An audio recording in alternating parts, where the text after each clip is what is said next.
지혜를 점점 개발해 가는 것이 어떤 의미, 우리가 그걸 굳이 이제 말로서 표현한다면 뭔가 자기 자신이 조금씩 완벽해진다라고 표현을 할 수는 있겠어요. 그죠? 왜냐하면 아무래도 실수를 덜 하게 될 거니까. 잘못을 덜 하게 되고.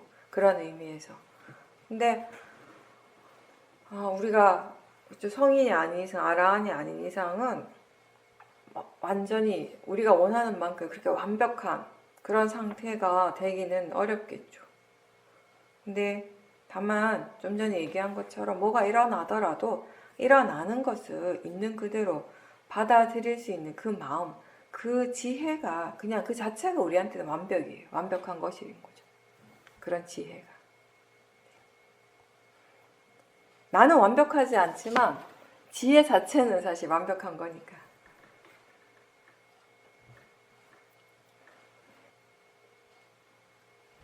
우리가 그러니까 인식을 하는 이 세상이라고 하는 것이 사실 우리 모두한테 똑같이 펼쳐지고 있는 어떤 하나의 객관적인 세계가 아니고 각자 마음에 의해서 펼쳐지고 있는 것이잖아요. 그죠? 이제 그 부분에 대해서 우리가 좀 많이 이해가 됐죠.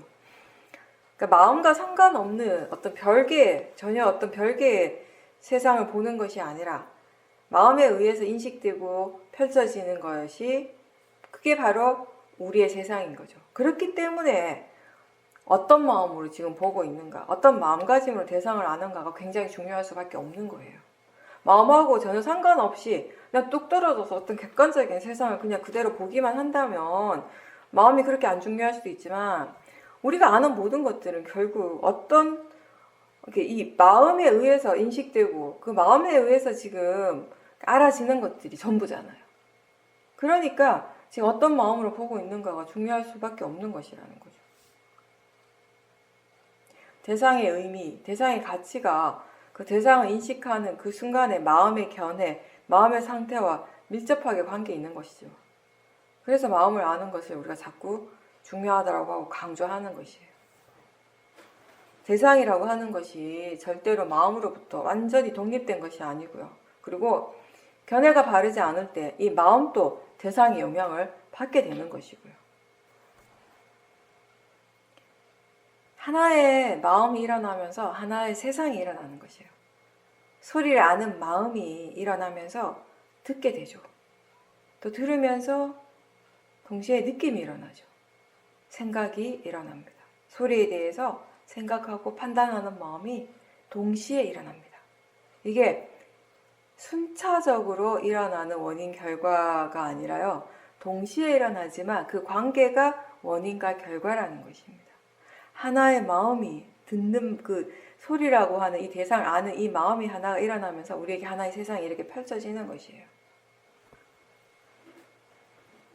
보는 마음이 일어나고 보는 것을 알 때 또 다른 하나의 세상이 또 일어나는 것입니다.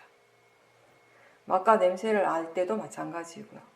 이렇게 마음이 일어나기 때문에 육문을 통해서 계속 우리는 새로운 세상들을 체험해 가는 것이에요. 어제의 그 세상이 아니라 아까의 그 세상이 아니라 지금의 세상을 체험하는 것이 마음은 항상 지금 현재의 세상을 체험하는 것이에요.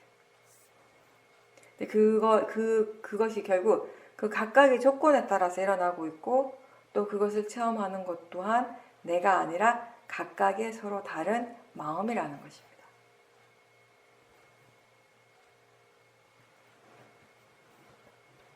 그런 것들을 우리가 조금씩 단계 이해해 나가면은 그 과정에서 자연스럽게 이게 나다, 내 것이다, 내가 이렇게 되어야 한다, 나는 이렇게 해야 한다 이런 생각들은 자연스럽게 옅어지는 것이죠.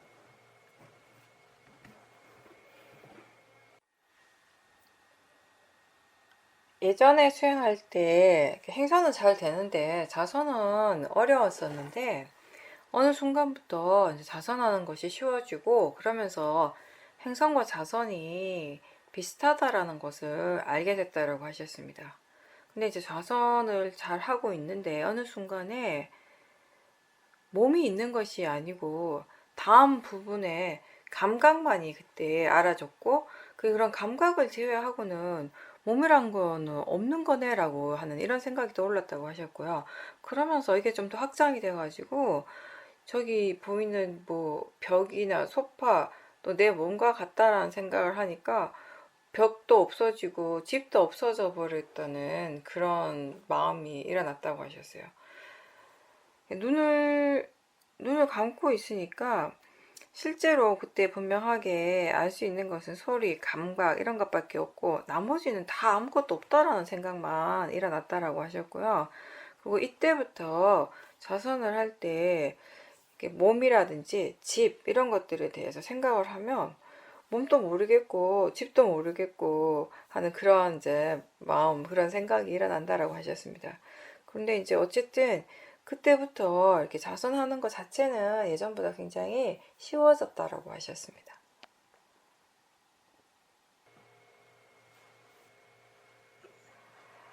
그 행선하고 자선이 다르지 않네라고 마음이 느꼈잖아요. 예전에는 행선과 자선의 수행이 많이 기복이 있었는데, 그죠? 행선은 자연스럽게 잘 되는데 그에 비해서 자선은 막 힘들고 지겹고 마음이 수행에 집중이 잘 안 되고 있는데, 지금은 자선이나 행선이나 다르지가 않네라고 마음을 생각한 그건 지혜예요. 제가 항상 얘기하죠. 수영하는 건 똑같다. 그죠? 야, 몸이 그냥 앉아있느냐, 서서 걸어다니면서 마음이 알아차림 하느냐, 마음이 하는 일은 똑같다. 근데 그 말의 의미를 여러분들 다 알아요. 그거 모르시지는 않아요. 당연히 똑같지. 들으면 그렇죠. 그죠? 당연히 똑같. 근데 문제는 뭐냐면, 나는 그렇게 생각하는데 마음이 아직 이해를 못하니까. 그러니까 기복이 생기는 거예요. 정말 마음이 이해를 하면 그런 기복이 없어요. 그죠? 당연히 없겠죠. 자선을 할 때든 행선을 할 때든 마음이 똑같은 마음의 조건, 똑같은 상태로서 수행을 하니까. 그러니까 그 자선이든 행선이든 수행하는 것이 전혀 다르지 않다, 똑같다라고 그렇게 이해하는 것이 바로 지혜이고, 그게 내가 하는 일이 아니라 마음이 수행을 하고 있고, 그 마음이 어떤 식으로 일을 해야 되는지, 수행을 해야 되는지를 예전보다 더 이해를 했다라는 것이죠. 그죠? 그러니까 이제 그런 생각을 하게 되는 것이고, 예, 아까 제가 이제 얘기한 거하고 비슷한 맥락의 말씀을 하신 건 맞아요. 그러니까 우리가 그 불교에서 수행은 두 가지가 있는데 사마타 수행하고 위파사나 수행이잖아요. 그죠? 아까 잠깐 얘기했듯이 사마타 수행은 이제 그러니까 기본적으로 이 두 개가 이제 수행을 계속 해 나갔을 때 그 추구하는 근본적인 수행의 목적 자체가 달라요. 그죠? 그러다 보니까 이 수행하는 방법이라든지 대상들도 전혀 다르단 말이에요. 그러니까 사마타 수행은 우리도 누구나 알듯이 굉장히 마음의 어떤 고요함을 계속 닦아가가지고 결국에 나중에 선정을 체험하는 거, 색계 선정, 무색계 선정 이런 것들을.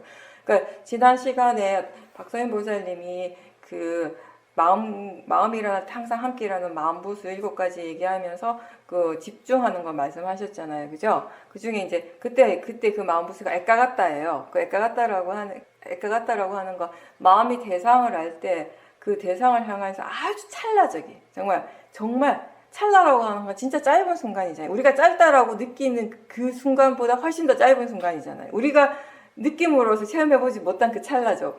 그 찰나에, 대상을 아는 그 찰나에 순간적인 집중들은 반드시 일어난다라는 것이에요. 그게 액가같다예요. 그렇다면 이 사마타라고 하는 거, 그 액가같다라고 하는 그 마음의 요소를 계속해서 개발시키는 힘이 그 수행이 되는 것이겠죠. 그죠? 근데 이제 우리가 하는 이 수행은, 이제 위파사나 수행은 그거와는 다르게 알아차림을 계속 개발하는 거예요. 그러니까 알아차림을 계속 개발함으로 해서 지혜를 개발하는 것이에요. 통찰지를 일으키는 거. 근데 그렇게 할 때 또 가장 큰 차이점이 뭐냐면, 사마타 수행은 관념을 대상으로 하는 것이에요. 근데 그럴 수밖에 없죠. 하나의 대상 붙잡고 계속 보잖아요. 실제는 우리가 붙잡고 볼 수 있나요? 절대 못 봐요. 이거다라고 하는 순간 이미 그건 없어요. 이건데라고 하는 순간 이미 사라지고 없는데 뭘 붙잡고 보겠어요. 그죠? 그러니까 집중을 하는 것의 대상은 관념이 되는 거예요. 관념적인 대상에 우리 집중을 하게 되는 것이고, 위파사나 수행의 대상은 이제 실제하는 것을 대상으로 해서 그 실제라고 하는 거, 그 파라마타라고 하는 것이 과연 무엇인지에 대해서 우리가 이제 이해를 하는 수행을 하는 것인데, 그렇게 이제 수행을 하면 특히 좌선을 할 때요. 이게 행선하고 좌선하고 우리가 조금 차이가 나는 부분이 어떤 게 있냐면, 눈을 감고 좌선을 하게 되면 우리가 뭔가 이렇게 한쪽에 이렇게 쫙 모이는 집중력이 확실히 강해지는 건 있어요. 그죠? 근데 이 집중력이라고 하는 것이 또 알아야 될 게, 아까 처음에 얘기했던 사마타 수행의 집중하고는 또 달라요. 그 사마타 수행의 집중은 오로지 하나의 대상, 호흡이면 호흡, 뭐, 그죠? 몸의 어떤 감각이면 그 감각, 어떤 하나의 대상을 딱 정해놓고 거기에만 집중을 하는 것이고, 위파사나 수행을 할 때도 우리가 집중감을 느낄 때가 있어요. 그 집중감이 어디에서 일어나는가 하면, 하나의 특정한 대상을 붙잡고 있는 건 아니지만, 실제 하는 것을 계속 바라보고 있을 때, 특히 우리가 이 어떤 윤본에서 일어나는 대상, 뭐 보고 듣고 느끼고 하는 그 대상보다는 그 다음에 그걸 알아차리는 마음을 대상으로 할 때가 있죠. 그 알아차리는 마음을 대상으로 할 때 계속 그걸 대상으로 계속 알아차리고 할 때 결국엔 이 알아차림이라고 하는 것이 어떤 하나의 흐름으로 계속 흘러가고 있다는 걸 수행자가 느끼게 되거든요. 그랬을 때 이 알미라고 하는 이 하나의 성질에 계속 마음이 이렇게 포커스를 맞추고 있어요. 거기에서 느껴지는 집중감이 있어요. 근데 이게 사마타의 집중하고는 전혀 다른 것이 뭐냐면, 어쨌든 이 알미라고 하는 것은 성질, 빠라마타잖아요. 이게 계속 하나의 성질에 대한 집중인 것이지 하나의 마음, 이게 고정되어 있는 마음은 아니잖아요. 알미 계속 일어나고 사라지고 하고 있으니까, 그죠? 그러니까 계속 새로운 알을 알고 있는 거예요. 계속 새로운 알. 계속 새로운 대상도 계속 새롭게 일어나고 그 대상 알아차리는 마음도 계속 새롭게 일어나고 있는 거예요. 근데 성질이 같으니까, 하나의 성질로서 계속 일어나니까 어떤 하나의 흐름으로 우리가 느끼는 것이에요. 근데 지혜의 힘이 좋기 때문에 그게 고정되어 있지 않다는 건 분명히 알고 있어요. 그래서 그러니까 이 하나의 흐름에 대한 그 집중인 것이지, 그러니까 고정된 대상에 대한 집중하고는 좀 다른 것이거든요. 근데 이제 그렇게 이제 수행을 할 때, 이 좌선을 할 때는 이런 이 집중감이 굉장히 강해지게 돼요. 왜냐하면 눈을 감기 때문에. 행선을 하면요, 이런 흐름이, 행선을 할 때 이런 흐름 당연히 느낄 수 있거든요. 당연히 느끼는데, 아무래도 행선은 눈을 뜨고 있고, 이 뭔가 이렇게 오감이 좀 더 이렇게 감각적으로 열려있다라는 그런 느낌이 들어요. 그러다 보니까 이게 좌선하고는 조금 다른 집중력 자체가 다른 것이죠. 근데, 그러니까 위파사나 사마디는 사실 우리가 움직일 때, 가만히 앉아서 수행할 때보다 움직일 때 그 사마디 힘을 더 강하게 느낄 수 있거든요. 근데 이제 아까 원래 그 집중에 대해서 다시 얘기를 한다면, 그렇게 할 때 이 마음이 특히 좌선을 하고 눈을 감고 이렇게 수행을 하고 지금 위파사나 이 수행하는 것 자체에 대해서 마음이 충분히 능숙하단 말이에요.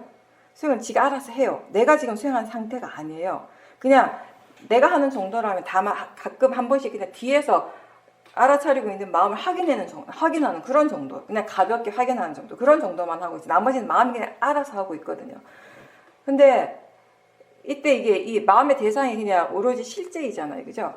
근데 그 실제 하는 쪽에 집중력이 확 강해질 때가 있어요. 확 강해지다 보면 마음이 관념에 대해서 생각을 전혀 하지 않게 되는 거예요. 관념에 대해서 생각을 하지 않는다라고 하는 것은 우리가 몸의 형태, 내가 이게 지금 이 다리다, 머리다, 뭐 다리가 아프다, 뭐 이렇게 이런 느낌, 이런 생각들을 전혀 안 하게 돼요. 근데 이게 느낌은 일어나요. 근데 그렇다고 느낌이 안 일어나는 게 아니에요. 감각은 일어나요. 감각은 일어나고 있는데 내 다리다, 머리다, 내 몸의 형태를 생각하고 이미지를 생각한 이런 것들을 마음이 안 하는 것이에요. 오로지 실제 하는 쪽에 집중되어 있는 것이에요. 그러다 보니까 그때 그 순간에 마치 몸이 없는 것처럼 느껴져요.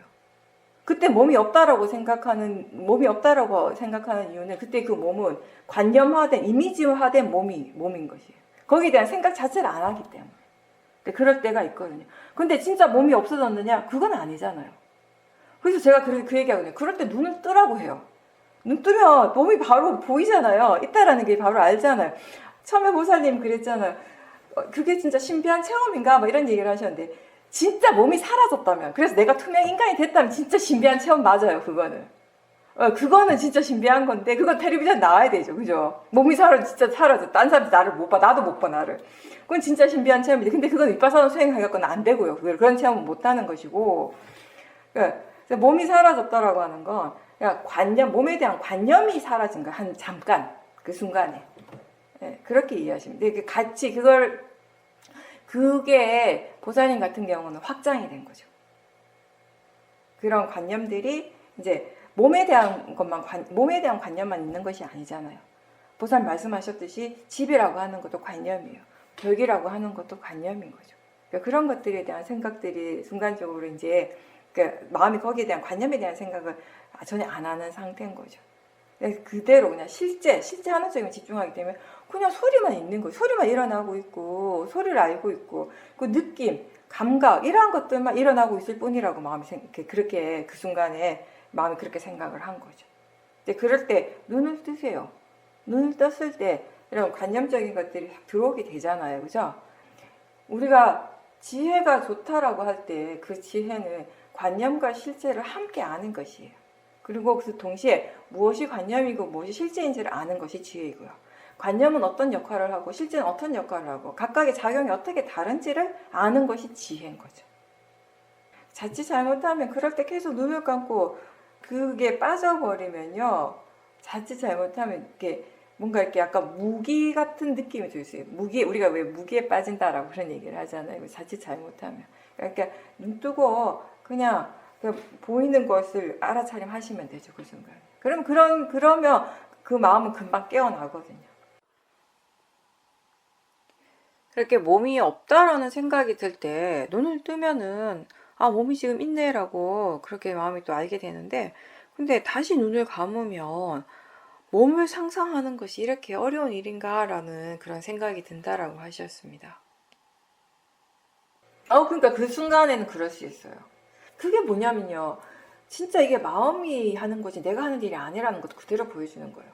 우린 평상시에 몸에 대해서 상상하고 몸의 이미지를 떠올리는 걸 세상 쉬운 일이잖아요. 그거 세상에 누가 못하겠어요. 근데 그게 안 될 때가 있다는 것이에요. 그게 내가 그렇게 하는 것이 아니라 그게 마음이라는 것이에요. 마음이 오로지 실제 하는 쪽에만 집중을 하고 있었기 때문에. 근데 그거 제가 좀 전에 얘기한 것처럼 우리가 위파사나 수행을 통해서 개발하는 지혜라고 하는 것이 사실은 좀 더 자연스러운 상태의 알미예요. 무슨 말인지 이해하시죠? 사마타 수행을 하면 우리가 그런 경험을 해요. 사마타 수행을 굉장히 막 깊게 하는 사람들 그러니까 색계선정, 무색계선 이런 체험까지 아니라 하더라도요. 한 번에 우리가 앉아서 3시간, 4시간씩 줄기차게 쫙 앉으면서 몸도 움직이지 않고 막 집중하는 그런 수행을 할 때는 어떤 경험을 하는가 하면 소리가 들리거든요. 소리가 들리는데 정말 신기하게도 그게 무슨 소리인지 전혀 몰라요. 뭔가 웅웅웅 하고 들리는데 이게 뭔지 누가 사람 목소리인지 누가 이렇게 이렇게 문을 두드리는 소리인지조차도 인식을 못할 때가 있다라는 것이에요. 마음이 어떤 다른 한쪽에 굉장히 강하게 집중을 하게 되면 그때 그 마음이 다른 쪽에 대한 생각을 안 해버려요. 그러니까 생각을 안 하기 때문에 그런 관념적인 부분도 우리가 알지 못하는 것이에요. 평상시에는 그런 것들이 너무나 자연스럽게 일어나는데 너무 한쪽에 딱 이렇게 집중해버리기 때문에 다른 한쪽이 좀 막힌 것 같은 거죠, 사실은. 그러니까 마음이 그걸 더 즐기려고 하는 맞아요. 네, 그런 거 있기 때문에 제가 아까도 약간 조심하라고 한 건데 그런 거 좋아하면 약간 좀 무기에 빠지는 듯한 느낌이 들 수 있어요. 그걸 좋아하고 싶어하고 그걸 뭔가 이렇게 좋은 거라고 생각하는 그걸 바로 대상으로 하셔야 돼요. 우리가 수행을 하다 보면 체험 그 자체는 사실은 좋은 것인데 그럼에도 불구하고 그 체험으로 인해서 오히려 더 큰 번뇌에 빠져버릴 때가 있거든요. 보살님이 그 상태를 좋다라고 생각하기 때문에 뭔가 그런 상태가 됐을 때 마음은 약간 내가 수행을 잘하고 있다 뭔가 이렇게 고차원적인 걸 체험한다. 마음은 그런 거 좋아해요. 수행하는 마음은. 뭔가 이게 수행을 통해서 내가 체험하는 것이 남다르고 이럴 때 이게 뭔가 이렇게 특별하다고 생각하고 하는 걸 좋아하거든요. 근데 위파사나 수행은 특별한 것이 아니라 굉장히 안 특별한 것이에요. 위파사나 수행, 그렇게 아시면 돼요. 그러니까 사마타 수행이라면 우리가 그런 상태, 좋은 상태라고 얘기할 수 있어요.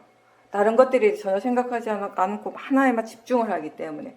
근데 위파사나는 그게 아니잖아요. 그죠? 우리가 자기 자신에게서 일어나는 모든 것들을 있는 그대로 아는 것이에요. 근데 보살님이 그렇게 아는 건 어떤 의미에서 있는 그대로 안다라고 하기 어렵죠.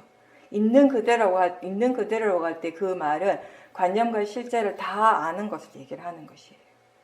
수행하면서, 위파사나 수행하면서 처음에는 소리 들을 때 또는 뭔가를 볼 때 마음이 자꾸 관념에만 치우치는 거예요. 관념 쪽에만 꽂히게 되는 것이거든요. 그것 때문에 계속 번뇌가 일어나잖아요. 그죠? 그러다 보면 이제 실제하는 쪽에 계속 관심을 가져요. 계속 관심을 가지다 보면은 이제 소리 들리는 건 알고 뭔가 보이는 건 아는데 마음이 이 소리가 어디에서 들리는지 이런 것들에 대해서는 별로 관심을 안 가지게 되거든요. 근데 좀 더 이렇게 지나게 되면 이런 것이 있어요.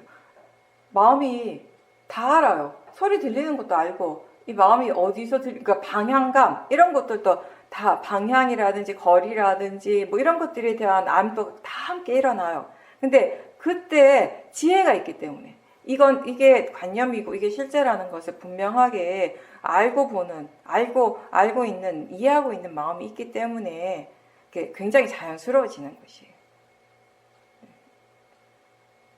그리고 지금처럼 그렇게 수행이 잘 된다면 굳이 눈을 감으실 필요는 없죠. 뭐 무조건 떠라 이것도 아니에요. 아닌데 지금 같은 경우는 뜨는 게 좋을 것 같아요. 자꾸 그런 체험을 하기 때문에 일부러 이렇게 그냥 뜨고 하세요. 보살님. 그냥 뜨고 수행을 하다 보면 눈을 떴기 때문에 관념과 실제에 대한 그런 차이에 대해서 마음이 더 이해하게 되는 거예요. 지금 수행하는 마음은 지혜의 힘이 굉장히 좋은 상태이기 때문에 눈을 떴을 때 그냥 단지 보이고 있다라는 걸 아는 알아차림이 있고 동시에 무엇을 보고 있다라고 마음이 생각하는 것에 대한 알아차림도 함께 일어날 것이거든요. 근데 그 두 개가 어떻게 다른지, 그 두 개의 작용들이 어떻게 다른지를 마음이 이해를 하는 것이 수행이잖아요. 그래서 눈을 뜨고 수행을 하는 것이 지금은 훨씬 더 이익이 많죠. 그리고 아까도 얘기했지만 그런 상태를 좋아하는 그 마음에 대해서는 굉장히 조심하고 바로바로 알아차림하셔야 돼요. 그렇기 때문에 더 눈을 떠야 되는 것이에요. 눈을 감으면 또 그 체험을 하게 되니까 지금.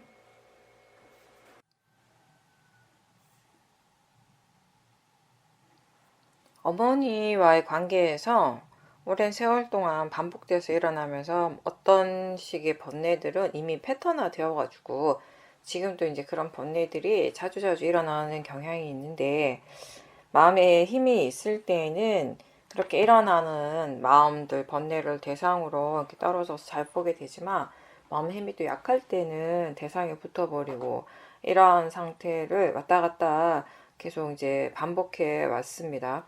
근데 이제 최근에는 보살님께서 이제 일상생활 속에서 부딪히는 여러 가지 상황들, 이렇게 특히 이제 마음이 힘들 수 있는 그런 어려운 상황들이 되었을 때, 그럴 때 일어나는 마음들도 이제 수행의 대상으로 볼 수 있는 그런 힘이 많이 생겼다라고 하셨어요. 그래서 어떻게 해서 그렇게 됐을까라고 이렇게 한번 살펴보니까 자선과 행선을 계속 규칙적으로 하고 또 일상생활 속에서 수행을 지속적으로 하려고 계속 노력하고 있었고 그러면서 이제 또 실제 하는 쪽에 관심을 계속 기울이고 그 실제를 계속 지켜보고 이런 것들이 계속 이어지면서 오랜 시간 동안 계속 그게 쭉 이어져 오면서 마음의 힘이 좋아졌고 그러면서 이제 삶 속에서 많이 어려운 일이 닥쳤을 때에도 크게 당황하거나 번뇌를 많이 강하게 일으키지 않고 그 수행을 하면서 잘 해결해 가고 있다라고 하셨습니다. 그런 일상에서 수행하는 것이 쉽지 않지만 그래도 포기하지 않고 어쨌든 계속 수행을 하려고 노력을 했을 때 계속 어떤 상황이든지 어떤 어려운 상황에 오더라도 어쨌든 그 상황에서 수행을 하려고 한 노력들을 계속했고 그런 노력들이 조금씩 모여가지고 이제 그런 일상에서 부딪히는 그런 어려움들에 대해서 예전보다는 훨씬 더 좀 잘 대처할 수 있게 됐다라는 걸 마음이 이해하신 거잖아요, 그죠? 그런 이해들은 또 결국에는 그 일상에서 더 마음이 수행하는데 집중할 수 있게 하는 힘이 되겠죠. 그렇죠? 일상에서 우리가 수행하는 것이 쉽지가 않죠. 저 같은 사람들이야 삶 자체가 굉장히 단조롭거든요. 우리는 그죠? 특별한 뭐 뭔가 없고 크게 먹게 부딪히는 것도 없고 뭐 급하게 뭘 해야 되는 일들도 잘 없고 일단 복잡하지가 않아요. 삶 자체가 굉장히 단순해요. 근데 일반 제가자분들은 그렇지 않잖아요. 예상하지 못한 일들이 툭툭 일어나고 내가 혼자서 감당해야 될 일들이 많잖아요. 여러 관계 속에서 살아가니까 저희 같은 사람들은 인간관계 자체가 굉장히 단순한 사람들이니까 확실히 인간관계가 복잡하면 복잡할수록 마음이 복잡해지고 번뇌가 많아질 수밖에 없어요. 근데 이제 그 속에서 어쨌든 우리가 그런 내 삶의 형태 자체를 내가 바꿀 수는 없으니까 우리가 하는 일은 그 삶 속에서, 나의 이 삶 속에서 수행하는 법을 계속 배워가는 것이니까. 지금 우리가 하고 있는 것이 그거예요. 처음에는 이제 수행센터에 가고, 뭐 이렇게 집중할 수 있는 곳에 가가지고 집중적으로 자선과 행선을 통해서 수행을 많이 개발하고 그런 것들을 바탕으로 해가지고 이제는 일상의 삶 속에서 그런 수행을 계속 해 나갈 수 있는 법을 스스로 이제 깨우쳐 가고 있는 과정인 것이죠. 지난번에 보살님께서는 나라고 믿는 마음이 아주 견고하다라고 하는 것에 대해서 말씀하셨고, 그래서 이번에는 그렇게 믿는 그 마음에 대해서 조사를 좀 했는데, 그러면서 이제 이 마음이, 나라고 믿는 이 마음이 굉장히 빠르고 미세하기 때문에 잘 알아차리지 못한 것 같다라고 얘기하셨습니다. 실체가 없는데 마치 그게 있는 것처럼 느껴지는 그 느낌은 분명히 있고, 그래서 그 느낌을 계속 알아차리기 시작을 하니까 처음에는 이게 좀 생소했는데 자꾸 하다가 보니까 내가 아니라 마음이 보고 마음이 생각한다라고 하는 것들이 좀 더 분명하게 이해가 되어지면서 마음이 좀 자유로워졌다라고 하셨어요. 그리고 예전에는 음식을 먹을 때 수행을 한다고 열심히 노력은 하는데 도대체 뭐가 관념이고 뭐가 실진인지 뭘 봐야 되는지 이런 것들을 분명하게 몰랐는데, 지금은 이 상해작용들이 예전보다 훨씬 이렇게 분명하게 드러나면서 수행하는 것이 흥미로워졌다라고 하셨습니다. 그리고 간혹 수행이 재미가 없을 때가 있었는데, 그럴 때 재미가 없다는 것이 뭐지? 라고 마음이 생각하면서 그때 그 느낌 자체를 지켜보게 됐는데, 그걸 계속 지켜보니까 마음이, 수행이 점점 더 활발해졌다라고 하셨어요. 알미라고 하는 것이 막 끊임없이 계속 마치 보글보글 올라오듯이 새롭게 알아지고 있고, 또 지금은 무엇이 일어나든지 그냥 내버려 두고 단지 그냥 계속 알아차림하겠다라는, 수행하겠다라는 그런 마음가짐으로 계속 하고 있다라고 말씀하셨습니다. 그렇게 뭐가 일어나든지 일어나는 대로 지켜보시면 돼요. 지금은 제일 중요한 거는 제가 계속 지금 얘기하는 것 같은데, 그 수행에 대해서 내가 뭘 어떻게 하려고 하는 것을 조심하시면 돼요. 그냥 어차피 마음이 지가 알아서 수행을 하고 있기 때문에 그냥 그대로 내버려 두는 것이 가장 수행을 잘하는 것이거든요. 지혜가 많이 개발되고 마음의 힘이 많이 생겼을 때조차도 사실은 가만히 이렇게 지켜보고 있으면 여전히 거기에서 나라고 하는 의식들은 계속 일어나고 있어요. 보살님이 그게 여전히 많이 일어난다라고 한 것이 이런 의미로 볼 수 있는 거예요. 어쩌면 그게 나라고 하는 그런 의식이 예전과 비교하면 굉장히 미세한 마음으로 일어나는 것이거든요. 근데 그만큼 보살님이 지금 그 수행하는 마음이 아주 미세한 부분까지, 미세한 마음들까지 다 대상으로 보고 있기 때문에 그런 것들에 대해서 더 나라고 하는 그 의식, 관념적인 그런 생각들을 더 자주 알아차림하고 있는 거예요. 사실 지금 특별히 더 그 생각이 더 특별하게 많이 나는 일은 전혀 아니잖아요. 예전에도 계속 그 생각은 그렇게 끊임없이 일어나고 있었거든요. 그 끝없이 일어나고 있었는데, 옛날에는 그런 것들이 좀 거칠게 일어날 때는 알아차림했지만 미세하게 일어나는 것들은 다 놓쳤던 것이죠. 지금 이제 미세한 것까지도 계속 보다 보니까 어떤 의미에서 보면 사실 우리가 이 나라고 하는 관념은요, 저 밑바닥에 항상 흘러가고 있어요. 깔려 있어요. 그래서 그거를 알 때는, 아는 순간에 뭔가 이렇게 이게 바위 덩어리처럼 그 큰 어떤 고정되어 있는 것이 있는 것처럼 느껴질 수도 있는 것이죠. 근데 사실은 제가 흐름이라고 표현하는 그 마음도 사실은 하나의 마음은 아니라고 항상 그 얘기를 하잖아요. 수없는 마음이 어떤 하나의 성질로서 계속 일어나기 때문에 그냥 하나의 흐름으로 표현을 한다라고. 그리고 우리가 우리 마음이 느낌이 그런 흐름으로 느껴진다는 것이잖아요. 지금 같은 경우는 나라고 하는 그 의식, 그 자체가 그렇게 이제 때로는 그런 하나의 어떤 고정되어 있는 것처럼 느껴지는 거예요. 왜냐하면 계속 이 밑바닥에 내가 뭘 하고 뭘 알고 있든지 간에 그 나라고 하는 생각이, 의식이 계속 일어나고 있기 때문에.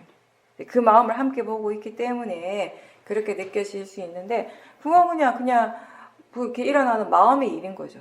내가 일으키는 것도 아니고 내가 어떻게 할 수 있는 것도 아니고 그냥 단지 마음이 조건에 의해서 일어나는 것일 뿐이고, 그걸 그렇게 계속 바르게 알아차림하고 있다는 거, 그렇게 보여지고 있다는 거, 알아차릴 수 있다는 하는 것 자체는 좋은 것이죠. 아까 본문에도 얘기했지만 어떤 번뇌가 계속 알아차려진다는 건 그건 자기 자신한테 결과적으로는 좋은 거예요. 나쁜 것은 아니에요. 그런 번뇌가 일어나도 모르는 것이 위험한 것이지. 그것도 번뇌예요. 그죠? 모화에서 일어나는 생각이잖아요. 근데 우리는 그걸 번뇌라고 의식을 하지 못하는 것이지. 탐진치라고 얘기하죠. 그 치심, 어리석음이 번뇌잖아요. 그 어리석음 중에 가장 근본적인 것이 뭐예요? 내가 있다라는 생각이, 나라고 하는 믿음이잖아요. 근데 우리는 나와 관련된 생각들이 일어날 때 번뇌가 일어난다라고 마음이 자연스럽게 그렇게 생각하나요? 잘 안 그렇잖아요. 탐심이 일어나거나 막 강하게 화가 일어나면 번뇌구나라고 바로 마음이 그 생각을 하는데, 그렇게 받아들이는데, 그죠? 그런 부분들, 지금처럼 그냥 그게 일어날 때마다 그게 어떻게 알아지는지, 마음이 그걸 어떤 식으로 알아차림하고 그 대상이 어떻게 알아지는지, 그리고 그렇게 알아차림할 때 그런 마음들이나 그런 생각들, 그런 믿음들은 또 어떤 식으로 변하는지, 그런 부분들에 대해서 관심을 가지고 계속 지켜보시면 돼요.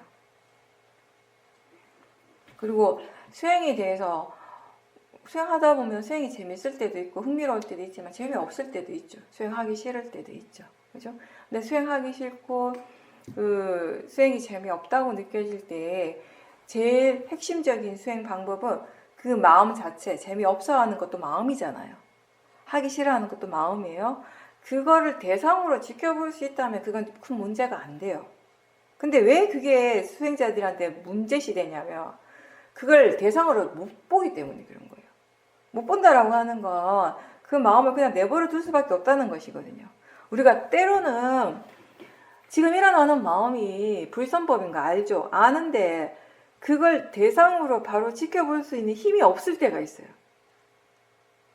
그러면 번뇌인 줄 아는데 거기에 끌려가게 되는 것이에요. 근데 그럴 때 우리가 할 수 있는 최선의 노력은 바른 견해에 대해서 자주자주 일깨워주고 그 상태, 그렇게 끌려가고 있는 그 상태, 그 전체적인 상태를 어떻게든 대상으로 알아차림하려고 노력을 놓지 말아야 한다는 것이에요. 그러면 이렇게 얘기할 수, 그러면 그거 말고 다른 걸 대상으로 보면 되지라고 생각할 수 있어요. 근데 문제는 뭐냐면 수행 자체가 하기 싫으니까 지금 수행 자체가 재미가 없는데 다른 걸 대상으로 보겠냐고 마음이, 그죠? 그게 진짜 문제인 거죠. 이제 다른 때하고는 다르게 이게 더 문제가 되는 게 심각해지는 게 바로 그 점이거든요. 다른 대상을 또 대상으로 보기도 어려운 거예요. 그래서 그 번뇌에 끌려가고 있고 하는 그런 과정들, 그 진행 과정에서 어떻게든지 간에 최대한 그래도 알아차림이 있으려고, 알아차림이 제로가 되면 안 된다라는 거, 그런 노력들을 해주라고 하고, 그리고 한 번씩 호흡을 지켜본다거나 약간 사마타적인 노력을 한다거나 그렇게 이제 좀 방법을 바꿔주는 거, 그런 정도의 노력을 할 수가 있는데, 지금은 이게 그 재미없다라고 하는 것이 대상으로 바로 보여졌다라고 하는 건, 그건 어떻게 해서 가능한가 하면은 그게 내가 아니라는 걸 이해했기 때문에 그런 거예요. 나하고 동일시하지 않아서. 그러니까 그게 마음이라고 하는 이해가 예전보다 훨씬 좋아진 거예요. 그럴 때 이제 우리가 이 번뇌를 극복할 수 있거든요. 그게 그냥 단지 재미없어 하는 거, 하기 싫어하는 것도 단지 마음이라고 하는 이해가 깊이 생기면 그건 더 이상 큰 문제가 안 돼요. 그런 마음들이 일어나도. 저 같은 경우도 수행을 하면서 스스로 느끼기에 이건 정말 뭔가 이렇게 보기가 어렵다, 뭔가 이렇게 수행하기 어려운 대상이다라고 여겼던 마음 중에 하나가 그거예요. 수행하기 싫어하는 마음, 한 번씩 일어날 때, 그러니까 뭐 지겹고 수행하기 싫어하는 마음이, 그런 것들을 극복하는데 다른 어떤 번뇌보다 시간이 더 많이 걸렸었어요.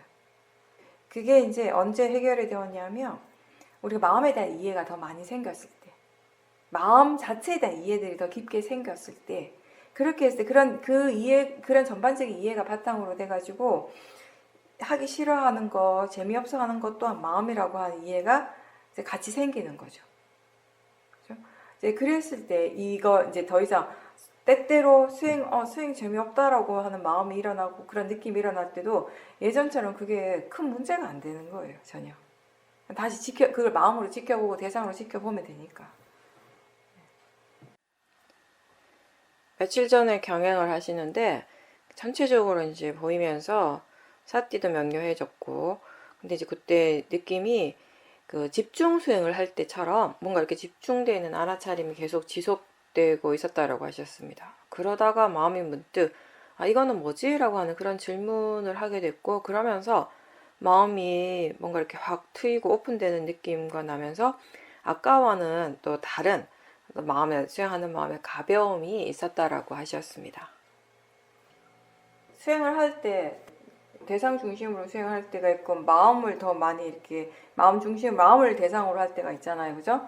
근데 육문에서 일어나는 것들을 대상으로 할 때는 약간 사띠가 계속 이어지는 상황에서도 좀 이렇게 집중하는 느낌이 느껴지긴 해요.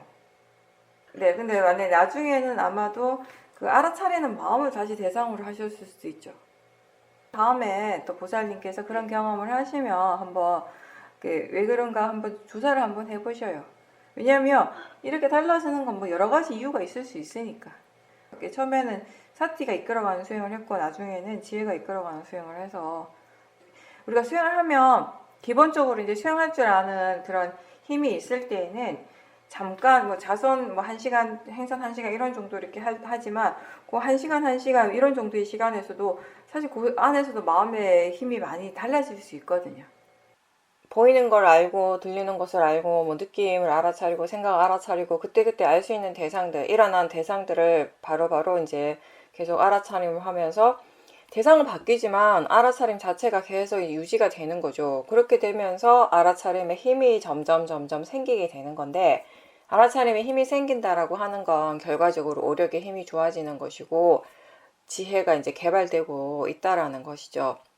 그래서 그 어느 정도 그 마음의 힘이 생기고 난 다음에 갑자기 마음이 이거는 뭐지? 라고 질문을 한 건데, 이렇게 이건 뭘까라고 궁금해하는, 지금 일어나고 있는 그 현상들에 대해서 마음에 그에서 일어나는 것에 대해서 궁금해하는 그 자체가 사실은 지혜이거든요. 그러니까 그때 그 순간의 질문은 내가 어떤 의도를 가지고서 수행을 어떻게 이렇게 어떤 식으로 해야지 하는 그런 마음을 가지고서 내가 한 질문이 아니라 지혜가 일어나서 지혜가 자연스럽게 한 질문이었기 때문에, 사실 그 질문을 했을 때는 그 전의 상태와 수행하는 마음의 질이 많이 달라진 상태인 거죠. 그러니까 한다라는 그 자체는, 수행이라고 하는 그 자체는 계속 이어지고 있었지만, 그 수행하는 마음의 상태, 마음의 질이 확 이렇게 바뀌는 순간들이 분명히 있어요. 그럴 때는 그 수행자가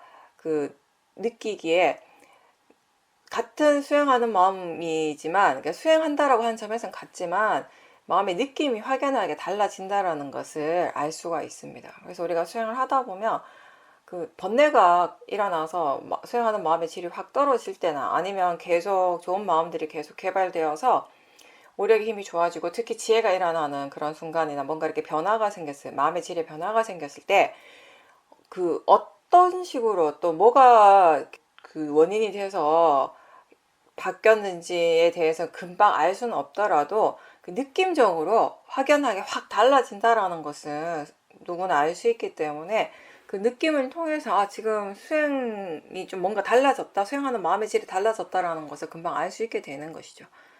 마음의 질이 좋은 방향으로 달라졌을 때는 마음의 느낌이 이렇게 좀 더 가벼워지고 좋은 방향으로 달라질 때는 계속 수행을 계속 유지하면 되고, 만약에 그런 마음의 질이 좀 무거워졌다거나 뭔가 이렇게 번뇌의 느낌으로 이렇게 바뀌어졌다면 그때는 잠깐 멈추고 지금 어떤 마음가짐인지, 그리고 지금 마음의 상태가 어떤지를 한번 점검을 할 필요가 있습니다.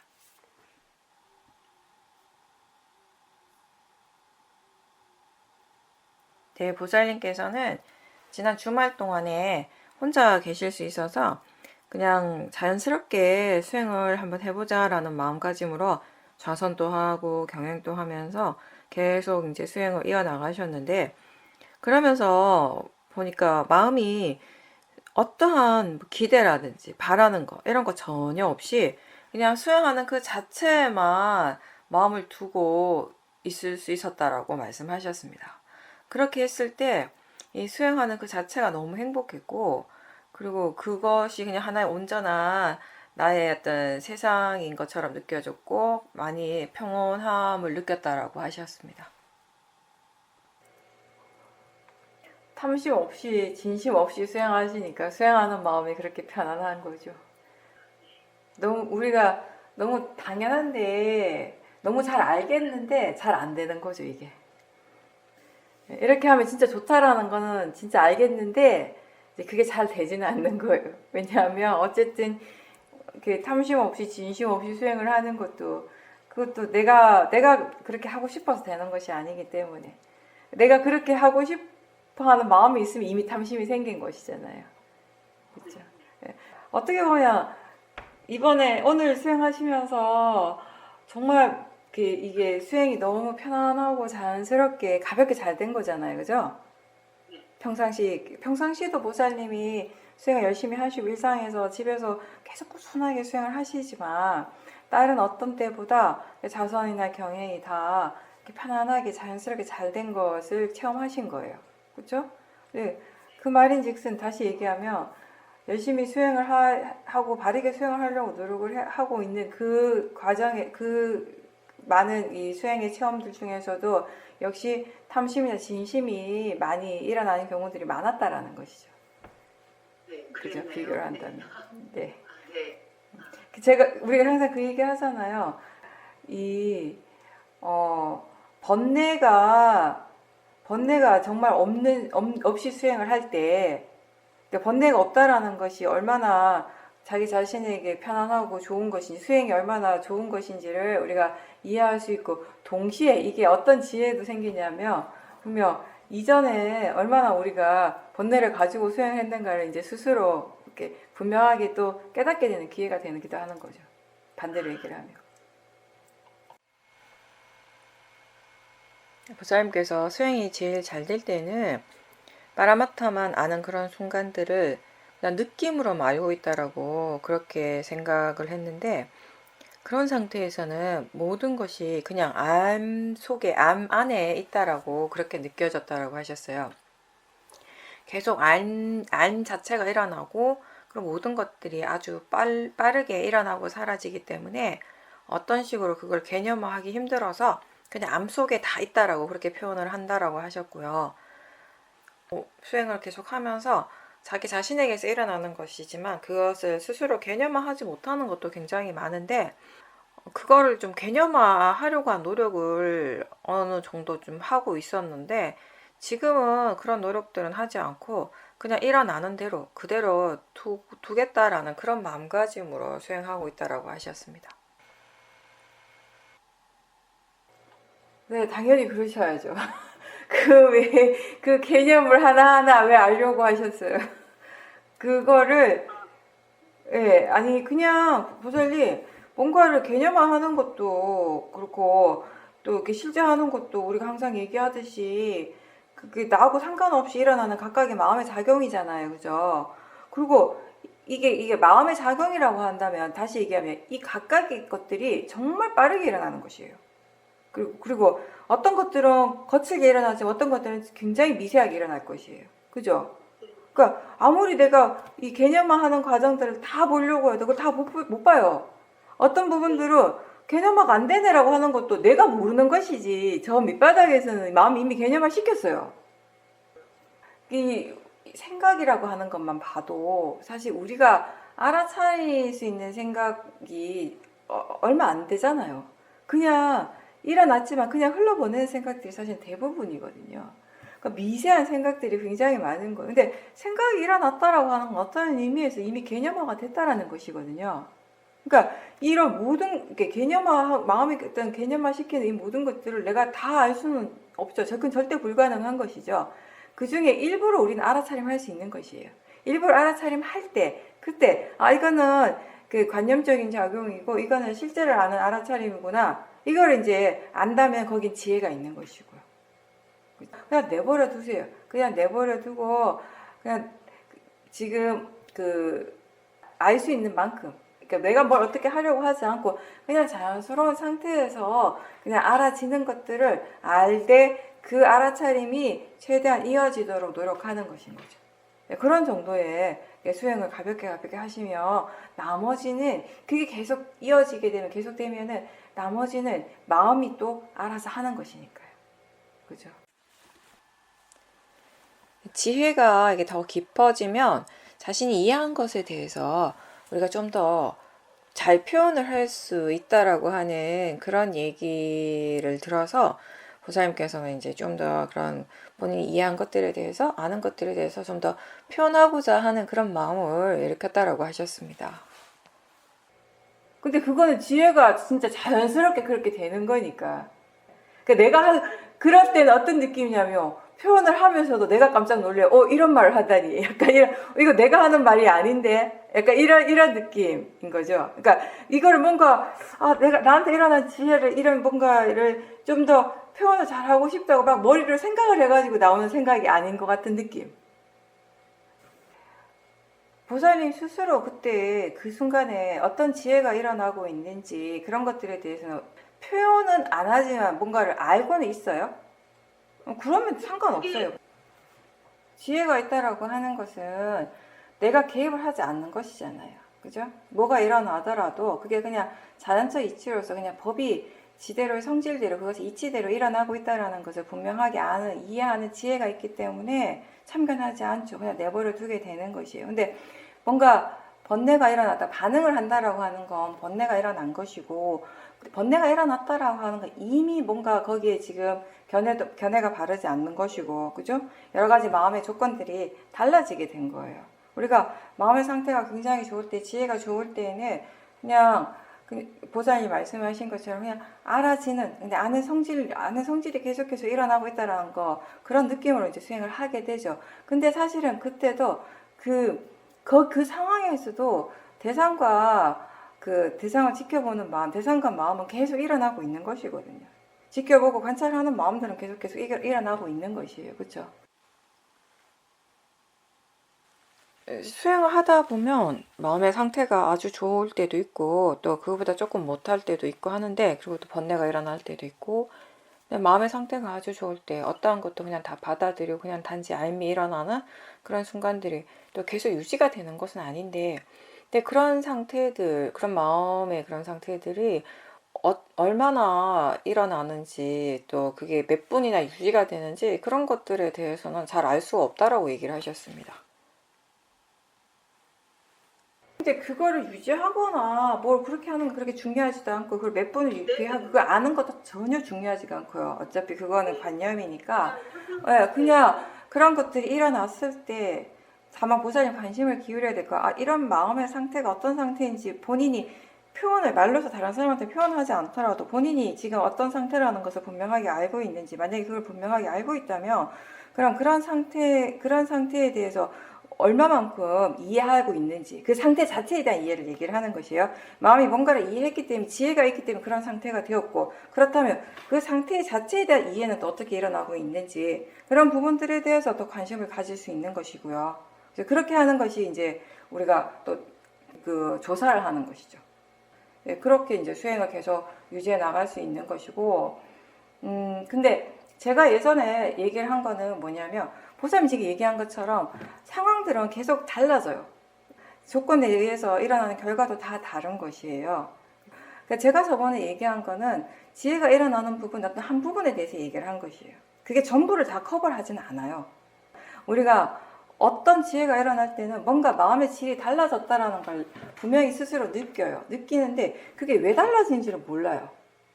근데 계속 수행을 계속 해 나가다 보면, 그런 체험들을 계속 반복해서 하다 보면 이제 달라진 것도 알고 그게 왜 달라졌는지에 대한 분명한 이해가 생기는 거예요. 그럴 때 우리가 자기 자신에게 일어나는 지혜를 설명을 할 수가 있어요. 아, 이러이러한 지혜가 일어났고, 그 지혜가 일어나니까 아, 마음이 이렇게 달라졌다. 마음이 이렇게 달라지니까 행동하고 말하는 것도 방향성이 이렇게 달라지고, 대상에 대해서 반응하는 마음도 이렇게 달라졌다. 이렇게 설명을 할 수 있는 것이에요. 근데 그런 부분들에 대해서 제가 얘기를 한 거예요. 근데 우리가 파라마타에 대한 이해가 계속 생겨났을 때, 때로는 그 파라마타라고 하는 것 자체가요, 뭔가 이렇게 말로서 100% 다 표현할 수 있는 것이 아니잖아요. 그죠? 이게 분명히 알아요. 뭔가 알아지고 있다는 것도 알고 느껴지고 있는 것도 알거든요. 아는데 그게 뭐냐고 정확하게 누가 나한테 설명하라 그러면 그 설명이 어려울 때는 있어요. 근데 또 이런 부분들이 있는 거예요. 그러니까 내가 이해한 것에 대해서 법에 대한 이해가 생겼어요. 그 지혜는 파라마타잖아요. 그죠? 마음이니까. 그 파라마타에 대해서 내가 뭔가 이렇게 설명을 하는 거예요. 근데 그 설명 또한 나의 어떤 관념화된 표현으로 설명을 하겠죠. 나한테서, 내 마음에서 일어난 그 지혜를 100% 어떻게 객관적인, 모든 사람들이 다 공감하고 모든 사람들이 아, 이거구나라고 알 수 있는 그런 객관적인 표현은 없어요. 어쨌든 그거는 나의 어떤 내 마음에서 정보화되어서 내 마음의 정보로서 다시 표현되어지는 말들이기 때문에, 말이라고 우리가 일단 밖으로 말로서 뱉어진 것은 관념이에요. 100% 관념이에요. 그리고 이 관념이라고 하는 거 주관적인 것이에요.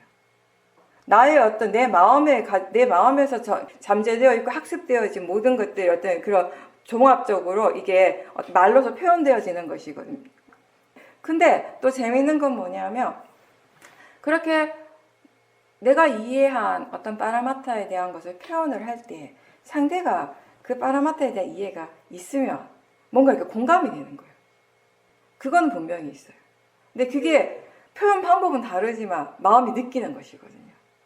그러니까 다 다른 거예요. 제가 지혜라고 얘기를 할 때 그 지혜는 굉장히 다양하잖아요. 일단 불교에서 말하는 지혜가 문사수 얘기하죠. 문해가 있고 사해가 있고 수해가 있고요. 지금 우리가 여기서 얘기하는 거는 수해에 관한 것이에요. 근데 그 수해가 일어나기 위해서 우선 뭐가 필요합니까? 그 문해와 사해가 필요한 것이에요. 그죠? 그런 것들을 바탕으로 해가지고 이제 지혜를 개발하게 되는 것이거든요. 그래서 그 지혜를 개발할 때도 처음부터 어떤 큰 하나의 지혜가 이렇게 생기는 것이 아니라 작은 지혜들이 조금씩 생기면서 이 지혜의 힘이 점점 커지게 되는 것이잖아요. 지혜에 대해서 얘기를 할 때도 우리가 이 지혜의 수준이 많이 다르기 때문에. 근데 결국은 어떤 얘기를 하든지 간에 듣는 사람은 말하는 사람의 지혜를 이해하는 것이 아니라 듣는 사람 마음의 지혜로서 이해를 하는 것이에요. 결국에는. 그래서 우리가 수행에 대해서 뭐 5년, 10년 이렇게 계속 똑같은 말을 하는 것 같지만, 그래도 우리가 계속 거기에 대해서 흥미를 가지고 계속 들을 수 있는 이유가 바로 그건 거예요. 듣는 마음의 그 지혜가 계속 달라지기 때문에. 네. 우리가 줌으로 하는 것하고 실제 대면에서 또 대화할 때가 또 다르기 때문에 그런 부분도 있어요. 네, 어떤 분들은 뭐 별 차이를 못 느끼시는 분들인데 사람들 성향에 따라서 이렇게 얘기하는 거 굉장히 불편해 하시는 분들이 있는 게, 마음이 불편하기 때문에 이게 직접 만나면 편안하게 얘기할 수 있는 것도 이게 불편해가지고 표현이 잘 안 되는 경우도 있는 거죠. 그런 부분 충분히 감안할 수 있습니다. 그러면 오늘 여기까지 하고 마치겠습니다. 수고하셨습니다.